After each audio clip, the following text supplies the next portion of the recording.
The bar went silent the instant the fabric ripped. A biker, full of arrogance, tore open a modest woman's shirt, expecting laughter. Instead, sunlight hit the ink beneath. An eagle, globe, and anchor. The Marine Corps tattoo didn't need words. It screamed of battles survived, of a warrior's unbroken spirit. Dice froze. Bottles stopped midair.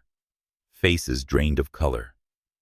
For a heartbeat, the entire room bowed to a history carved into skin. But here's the truth. That tattoo was only the spark. Because somewhere in that bar, another symbol waited. A patch feared and respected across every highway in America. When it appeared, the room didn't just pause. It broke. This wasn't just humiliation turned upside down. It was a clash of legacies. The Marines' silent honor against the unstoppable loyalty of the Hells Angels. And in the middle, one woman who never asked to be a hero. What could silence an entire bar after a Marine tattoo lit it up? The answer ended everything. Stay with me.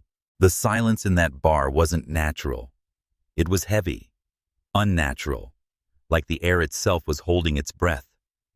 The biker who tore her shirt, a man used to having a room bend under his laughter, suddenly looked small, like a boy who had just touched fire without knowing it would burn.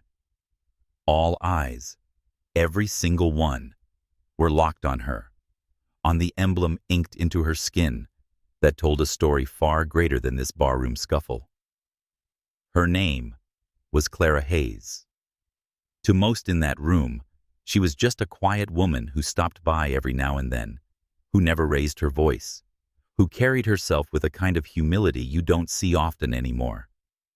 But to anyone who'd ever served, that tattoo meant something else entirely. It meant brotherhood, sacrifice, blood spilled on foreign soil. It meant she wasn't just another face in the crowd. In that moment, the bar had to make a choice. Mock the ink, or respect the weight behind it. What none of them realized was that the choice would never be theirs to make. Because fate was about to send someone else through those swinging doors, someone whose very presence could end the night with a single glance. Clara's story didn't begin in that bar. It began years earlier in the humid heat of Paris Island, where she had earned the right to wear that emblem. Back then, she was a wiry kid with sharp eyes and stubborn determination, outlasting recruits twice her size. She learned to keep marching when her legs felt like lead, to keep shooting when her hands shook, to keep standing when the world wanted her down. That tattoo wasn't decoration. It was survival, carved into flesh. But Clara had left that life behind. After her enlistment ended, she slipped back into the world of ordinary people, working simple jobs, blending into crowds. She didn't tell war stories. She didn't brag about where she'd been. To her, being a Marine wasn't about ego. It was about carrying something quietly without ever needing to announce it. That night, she had only stopped at the bar on her way home from work. A quick drink, a chance to sit in the corner and gather her thoughts. She wasn't looking for trouble. She wasn't looking to prove herself. But trouble, as it often does, came looking for her. The biker who singled her out. His name was Travis Cole. He wasn't the leader of his crew, but he was the loudest. Big arms covered in cheap ink, a laugh that rattled glasses, a man who thrived on being noticed. When Clara ignored him, when she sat quietly sipping her drink without giving him the attention he craved, that's when he snapped. He swaggered over, words slurred but sharp, mocking her modest clothes, her silence, the way she didn't belong. When she still didn't rise to the bait, when she kept her calm, he did what weak men do. He tried to humiliate her. With one rough motion, he tore through the back of her shirt, exposing what he thought would earn laughs from his friends. But instead he exposed something that froze them all. For a long second after Travis ripped the fabric, no one moved. The jukebox in the corner still played faintly, But the melody felt wrong, almost mocking the stillness that had settled in. Clara didn't flinch. She didn't cover herself in panic or scream. She simply straightened, squared her shoulders, and let the tattoo speak for her. The eagle, globe, and anchor stretched across her back weren't faded lines or drunken scribbles. They were bold, sharp, alive.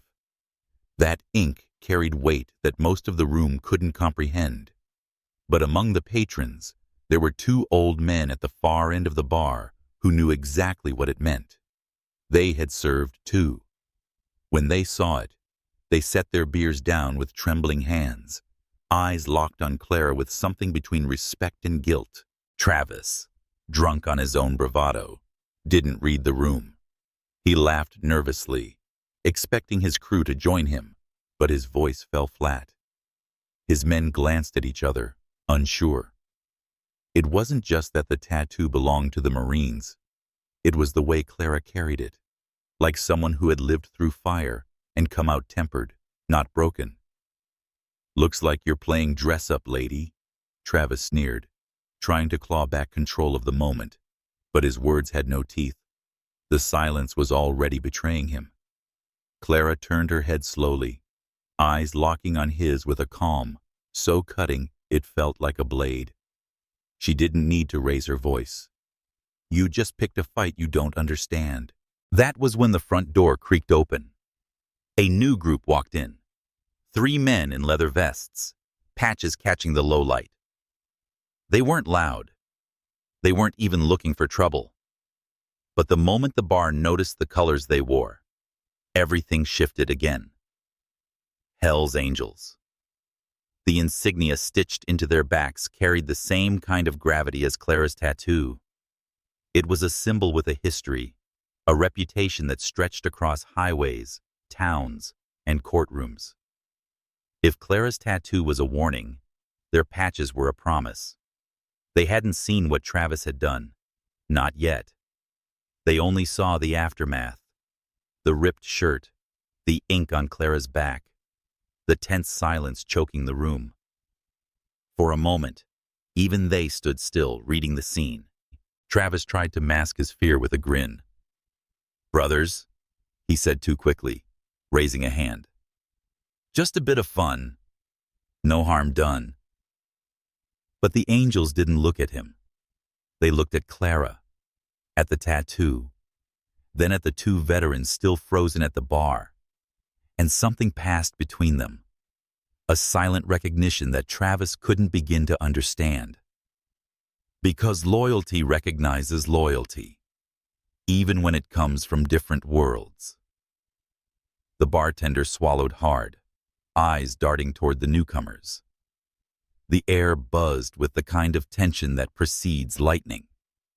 Clara, still calm, still unshaken, finally turned back to her drink, as if the storm brewing behind her wasn't her concern. But the truth was, the storm was coming, and Travis was standing dead center in its path.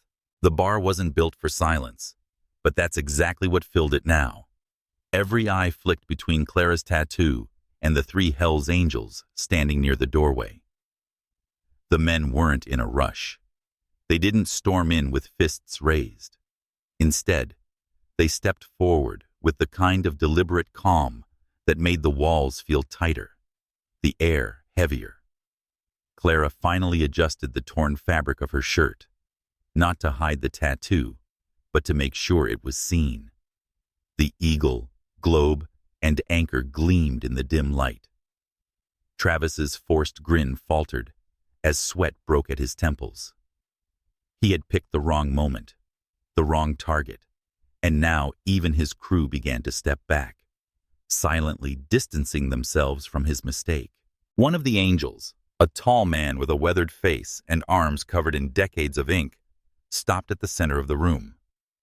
His patch carried the unmistakable red and white wings. He didn't need to say who he was. His presence announced it.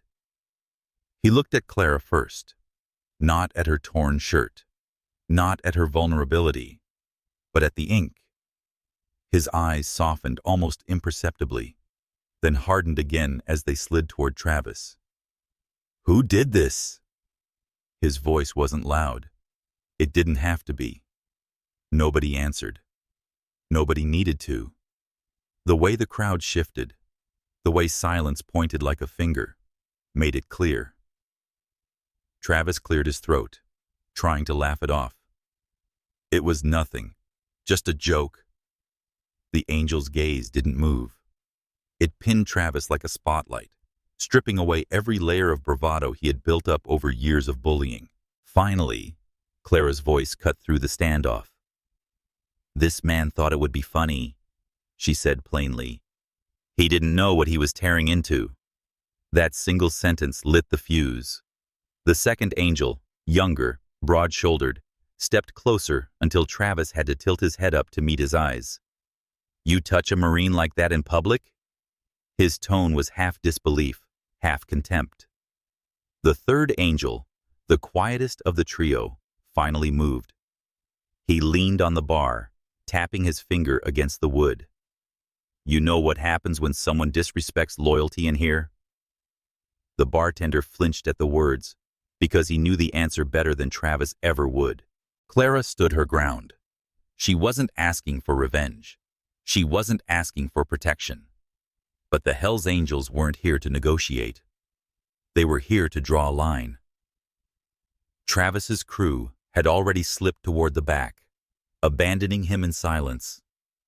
Alone, cornered, he tried to stand taller, but it only made him look smaller.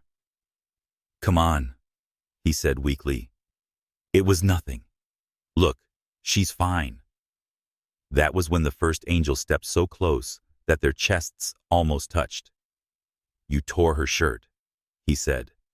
"But what you really tore was your own luck." The bar collectively held its breath.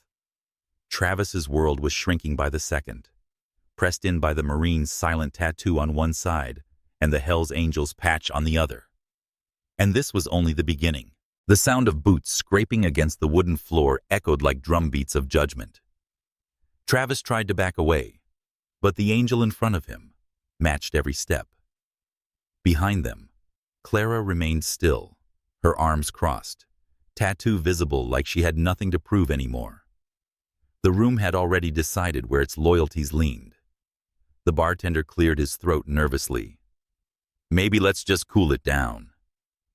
The second angel turned his head slowly. One glance silenced the man. The weight of decades of unwritten law pressed on the bar like gravity. Nobody spoke against the angels when they'd already drawn a line. Travis swallowed hard, shifting his eyes between Clara and the three men. "I didn't mean disrespect. She's just some woman. I didn't know." The first angel cut him off, voice flat. "She's not some woman. She's a Marine. That means more than you'll ever understand." The words stung sharper than any fist. Around the room, men who had once laughed with Travis now shook their heads, muttering to themselves. Even those who weren't military knew the gravity of the tattoo on Clara's skin. The younger angel cracked his knuckles, slow and deliberate. "You know what's worse than being a coward? Being loud about it." Travis's throat bobbed as he searched for an escape.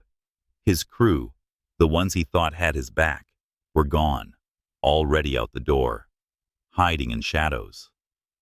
All the noise that used to prop him up had vanished, leaving him alone in the glare of loyalty and power. Clara's voice broke the tension again, calm but cutting. "He doesn't need to understand. The bar already knows." It was true. Every pair of eyes avoided Travis now, no one willing to be seen on his side. His name had turned into a curse in the span of minutes. The third angel finally spoke, his tone quiet, almost surgical. "A man like you thinks he owns a room by force. But tonight, you'll learn what it means when loyalty owns the room instead." He turned slightly, and the back of his leather cut caught the light. The patch, red and white wings curved into eternity. The symbol wasn't just a piece of fabric. It was history, blood, and a promise of consequences. When the patch caught the light, the room seemed to inhale all at once, as if the walls themselves knew the ending was near. Travis's last defense was humor, but his laugh came out strangled, weak. "You're going to what? Teach me manners?" The first angel leaned closer, his words almost a whisper, but sharp enough to pierce. "No, you're going to teach yourself right now." The bar's tension tightened to the breaking point. A chair squeaked as someone shifted. The neon lights hummed outside. A motorcycle engine roared to life. Then another. Then another. The sound grew, layered and deep, like a storm gathering right outside the door. Travis's eyes widened. He realized too late this wasn't just three men. It never was. The bar shook faintly as more engines revved, a chorus of loyalty arriving with thunder. The whole street was waking up, and Travis was trapped in the eye of it. The sound outside grew into a rolling thunder, dozens of engines harmonizing like a war drum. Every heartbeat inside the bar aligned with the pulse of those Harleys. Travis turned toward the windows, and for the first time, fear swallowed his arrogance whole. Clara didn't move. She simply sat straighter, arms folded, watching the scene unravel. Her tattoo was no longer just ink. It was the spark that had ignited something far bigger. The first angel flicked his chin toward the door. "Step outside." Travis shook his head, panic taking over. "No way. I'm not walking out there." The second angel leaned in close enough that Travis could feel the heat of his breath. That wasn't a request.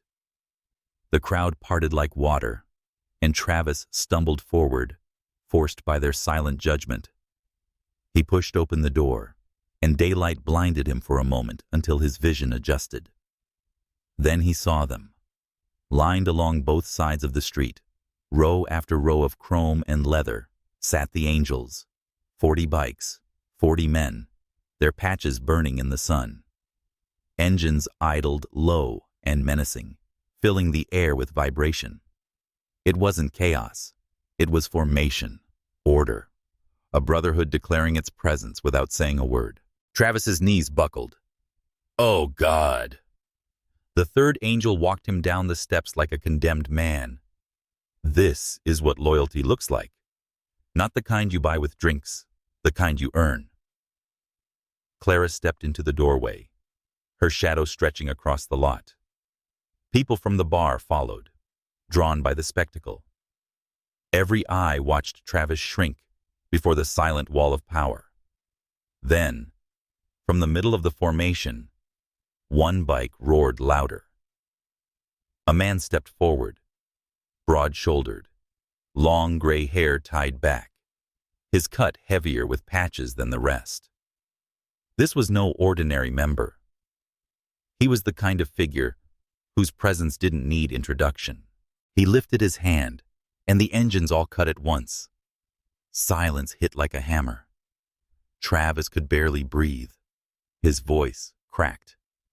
I didn't know. I swear." The leader ignored him. His gaze swept over to Clara, then back to the angels at his flank. Finally he spoke, each word slow, deliberate.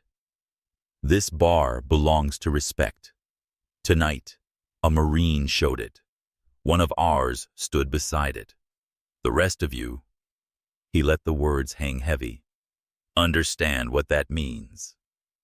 The crowd from inside the bar nodded, murmuring agreement. Clara's tattoo wasn't just hers anymore. It had been claimed by the loyalty of the angels. Travis tried to retreat, but two bikes revved sharply, blocking his movement.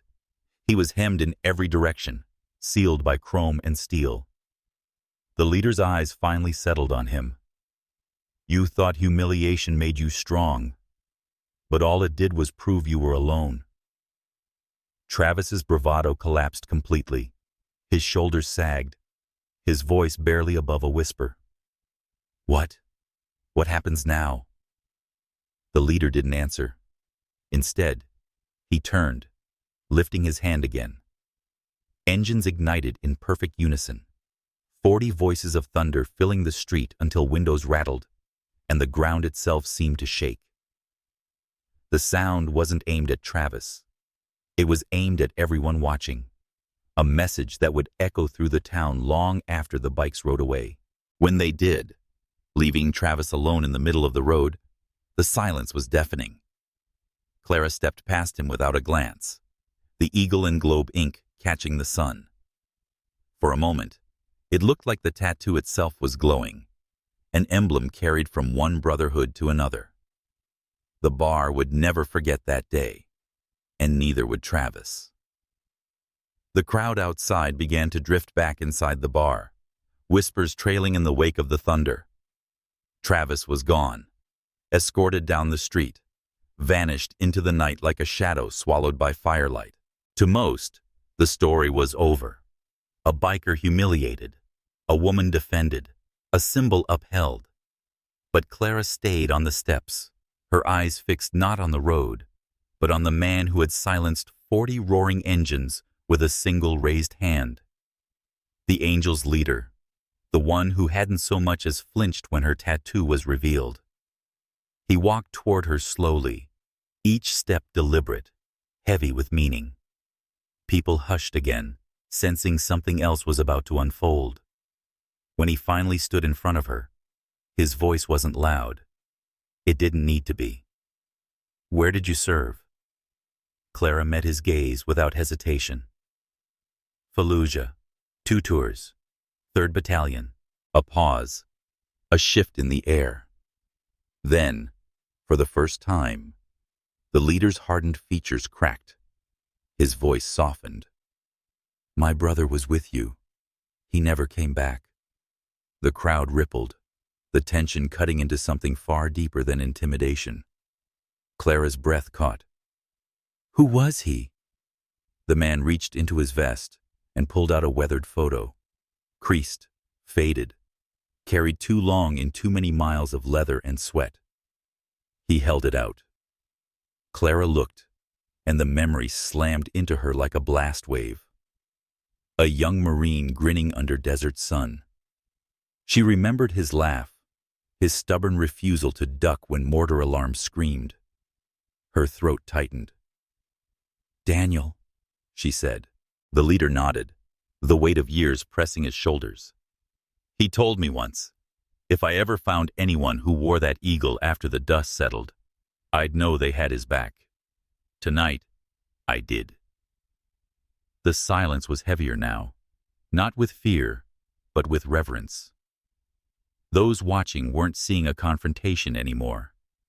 They were witnessing a bridge between 2 worlds outsiders thought could never touch. A Marine's promise carried by his sister in arms. A brother's grief carried by a man who had built his own family on the road. Clara's eyes burned, but no tears fell. He was a good man, the kind who'd stand for strangers. The leader slipped the photo back into his vest. So are you. Then he did something that froze even the angels behind him. He reached down, unfastened the edge of his cut, and pulled free a smaller patch. It wasn't flashy, just fabric, worn and scarred like the photo. He held it out. For Marines, it's the eagle. For us, it's this. You've earned both. Clara stared at the patch. The symbol that had ended the night wasn't just a mark of intimidation. It was an invitation, a recognition, not of membership, but of respect. The line that most thought uncrossable had just been blurred by loyalty and sacrifice. The crowd leaned in, waiting to see if she would take it. Her fingers brushed the fabric, and for a heartbeat, the bar held its breath all over again. Clara didn't slip the patch onto her jacket, but she held it with a grip so firm, it looked like she was holding on to the weight of a whole war. Around her, the angels stood silently, men known for defiance and rage now standing still as stone, watching the quiet exchange between their leader and the Marine veteran who had just upended the night. The crowd, packed shoulder to shoulder near the bar's entrance, didn't know what to make of it. Only minutes ago, they'd braced for chaos. Blood on the floor, bikes overturned, a war between Patches and Pride. Instead, they were staring at something stranger, something they would whisper about for years. Respect between tribes everyone thought were enemies. The leader nodded once, then turned to his crew. "We ride." Engines roared again, but this time they didn't thunder in menace. They rolled like a farewell, the chorus of exhaust echoing not as a warning, but as a salute. One by one, the bikes peeled off into the night, leaving behind nothing but tire marks and the faint smell of gasoline and asphalt. Inside the bar, no one spoke. Clara finally walked back through the doorway, her hands still closed around the patch. The faces that turned toward her weren't mocking anymore. They carried something heavier. The bartender, who had ducked low when chaos seemed inevitable, straightened slowly and set down a glass with shaking hands. You just sent 40 Hells Angels packing." Clara shook her head. "No, I didn't. A promise did." She sat at the same table where it had all begun, her jacket still torn, the tattoo still visible under the harsh neon. People gathered close, hesitant, but drawn in. One of the younger locals, barely 20, finally asked, "What happens now?" Clara looked at the patch in her palm, then at the crowd. "Now you remember this. Sometimes respect is louder than violence. Sometimes loyalty crosses lines you thought were walls." Her words rippled outward, as if she had drawn a line in the sawdust and dared everyone to step across it. In the following days, the story spread faster than wildfire. By morning, the bar's regulars had retold it 10 different ways. By afternoon, people from nearby towns were driving in just to see where it happened. By the weekend, whispers of the night had reached veterans' halls and biker clubhouses alike. The Marine Corps tattoo had shocked the bar. The Hells Angels patch had ended it. Together, they had rewritten the town's memory of what strength looked like. As for Clara, she didn't wear the patch. She kept it in her pocket, folded against the photo the leader had given her before he rode off. 2 symbols, 2 legacies, and 1 night that fused them in a way no fight ever could. Sometimes people chase legends. That night, Clara became one. By sunrise, the bar looked almost ordinary again. Chairs upright, glasses washed, the jukebox humming faintly. But the people inside it the night before knew nothing was ordinary anymore. The silence that had gripped the room hadn't faded with the rumble of exhaust. It lingered, carved deep into memory. Clara walked down Main Street the next morning with her jacket zipped high, the patch tucked carefully into her pocket. She wasn't seeking attention, but whispers followed her anyway. Shopkeepers who'd once dismissed her as just another quiet face now watched her with a mix of curiosity and reverence. The town that had ignored her suddenly carried her name on its lips. At the Veterans Hall, word spread like wildfire. Men who had fought and bled in forgotten wars leaned forward, listening as one of their own recounted what he'd seen. The Marine Corps tattoo, glowing in neon light. The angels standing down. The patch placed in Clara's hand. For them, it wasn't just a story. It was validation. Proof that service still carried weight, even in a world that often forgot it. Across town, the younger crowd told it differently. To them, it was like a movie that had broken through the haze of small-town boredom. They replayed every moment. The rip of fabric, the stunned hush, the roar of bikes peeling away in unison. But even in their retelling, something more important slipped through. The realization that fear could be silenced, not by fists, but by respect earned in blood and loyalty. The biker who had started it all was nowhere to be found. Some said he rode out of town before dawn, humiliated. Others claimed the angels themselves had taken him, punishing him for crossing a line even they wouldn't defend. No one knew for sure. What everyone agreed on was this: he would never show his face in that bar again. For Clara, the night left more than stories. It left a weight she hadn't asked to carry. Each time she felt the patch against her side, she knew it wasn't just fabric. It was responsibility, an unspoken oath that the respect shown to her had to be honored somehow. And yet, she didn't regret it. Not one bit. Because in that moment, standing in front of the entire bar, she had given every veteran, every forgotten fighter, a voice again. That was worth more than silence. Weeks passed, but the memory of that night never dimmed. The bar owner, once content to let rowdy bikers run unchecked, nailed a new sign above the door. Respect is the price of entry. Nobody laughed at it. Nobody dared. Clara, though, became something she never expected. A touchstone. Strangers she'd never spoken to stopped her on the street, not to pry, but to thank her. A young waitress admitted that seeing Clara stand tall had given her the courage to finally leave an abusive boyfriend. An old veteran, usually too proud to speak of his scars, sat with her one afternoon and quietly rolled up his sleeve, showing faded ink of his own unit.